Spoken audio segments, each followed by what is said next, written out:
আসসালামু আলাইকুম প্রিয় দেশবাসী। নির্বাচন হয়ে গিয়েছে। এই ১.৫ বছরে জামাত শিবির যতটুকায় বা যত যারা আছে তারা অনেক ধরনের ব্যবসা করেছে, কোনো ব্যবসায় বাকি রাখে নাই। এই যে কসমেটিক বা গ্রামে গ্রামে হাইটা নানানটা বেচছে আর বুঝাইছে যে আপনারা আওয়ামী লীগকে দেখছেন, বিএনপিকে দেখছেন, এবার জামাতকে দেখেন, জামাত ইসলামী দল। আর মসজিদের মৌলবি বা মাদ্রাসার মৌলবিরা তারা বুঝাচ্ছে শিক্ষকরা যে এই দলে ভোট দিলে জান্নাতে যেতে পারবে, অনেক কিছু বুঝাইছে।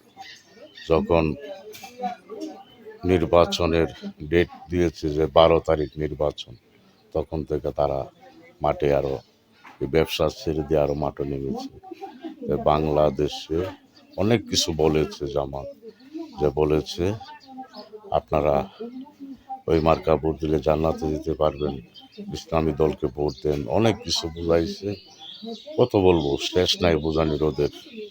আর বলেছে যে কয়েকদিন জনগণের হাঁটু বা পায়ে ধরেন, 5 বছর পর্যন্ত পরে আমাদের পায়ে ধরবে, তারা এই জামাতরা বুঝেছে। আর আমাদের নেতা তারেক রহমান বলেছে কি, যে ওরা বলছে আগে নির্বাচনের আগে পাওয়া দরকার, আর আপনারা নির্বাচিত হয়ে পরে জনগণের খেজমত করবেন, জনগণের পায়ে ধরবেন, আপনারা জনগণের নেতৃত্ব দিবেন, জনগণের চাকর আপনারা জনগণের কি লাগে, কখন কি লাগে সেটা খেয়াল করবেন।